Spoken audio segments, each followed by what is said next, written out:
Ladies and gentlemen, with the wizard portal opening on our horizon and a bunch of updates happening to Hypixel Skyblock pretty much every week now, things are moving incredibly quickly. And there's another method nowadays to make a lot of money really fast. My name is Derailious, welcome back to Skyblock News, and let's launch right into it. Starting off with some of the smaller news first, or at least the less concrete news, the admins were on the Alpha Network yesterday doing some testing. This usually happens a couple days before it opens up with some new content on it. I'm fairly excited, I'm fairly certain it's going to be the Garden update. However, I would not be that surprised if it was the Wizard Portal as well, as the Wizard Portal update has been moved to the closest possible release time. As you can see on screen now, it's alongside Garden Part 1 and Skyblock Levels Part 2, which, is pretty cool. Moving on, Summoning Eyes have made a bit of a comeback recently, and no, I'm not talking about their price. As you can see, their price is still fairly low, however, the rate of getting them has gone up quite considerably. If I head into the Zealot Bruiser hideout, you can see that when I kill a Zealot Bruiser, you have a 1 in 210 chance instead of a 1 in 420 chance to get a Summoning Eye. This chance stacks with things like, for example, the Enderman, pet, and also the perk here, if I go to the Dragon Ritualist, the Zealot perk, giving you an extra 10% chance. Also, if you're one of the 7 people on the server who's insane enough to have Enderman 9, you also get a 15% increase in the amount of Summoning Eyes you get.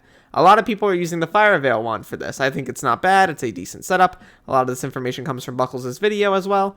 But I will say something slightly better, at least in my opinion, is maybe running with a Frozen Scythe. They're not bad, you don't have to get as close to the Endermen to actually kill them, but you do need to do a decent amount of damage in order to actually kill them. Something else I noticed that was pretty interesting though, if I use the Fire Veil wand and I hold out my Hyperion, you can see I get 208 total, experience every time I kill one. However, if I just hold out my Fire Veil wand, I get only 194. The reason for this is because I have Champion 10 on my Hyperion, which kind of means there's a weak form of sword swapping in the game. If you have something with Champion already on it, you can just swap to that instead of using the Fire Veil wand, which I actually feel like is pretty cool. Obviously, aside from being just a great place to farm for Summoning Eyes and get a bunch of combat XP really fast, this is also one of the best places in the entire game to farm the Slayer for Enderman. I mean, I can't really think of a better place. Some of the areas are fairly wide open and fairly flat, which are both needed to actually do Enderman effectively, and honestly, these guys give such a crazy amount of XP that you might as well take advantage of them, because I don't even know if they're going to be nerfing the XP anytime soon, but I would not really be that surprised.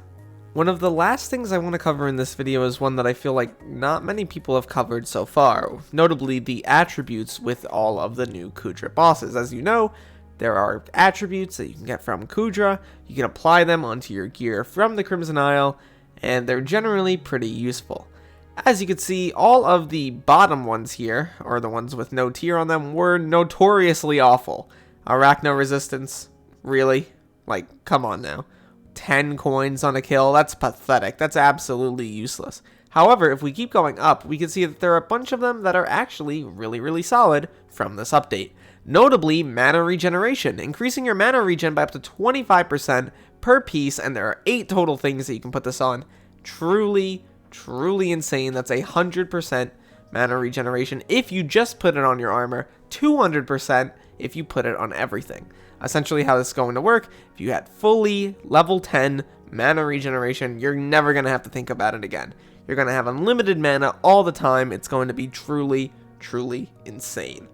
Moving on, we have a few other things, notably increasing your vitality by up to 30 every single armor or equipment piece you have, or your combat wisdom by 7.5, going to be very helpful for people who are not already combat 60, or who are potentially leveling up their pets.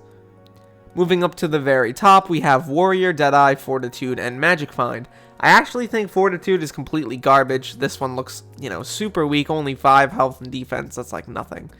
The Warrior perk might be okay, depending on what you're able to apply it to. It's used only on swords, it's not on everything, and I think it's kind of mid in my opinion. Deadeye kind of falls into the same sort of category. I don't really know if it's going to be that great.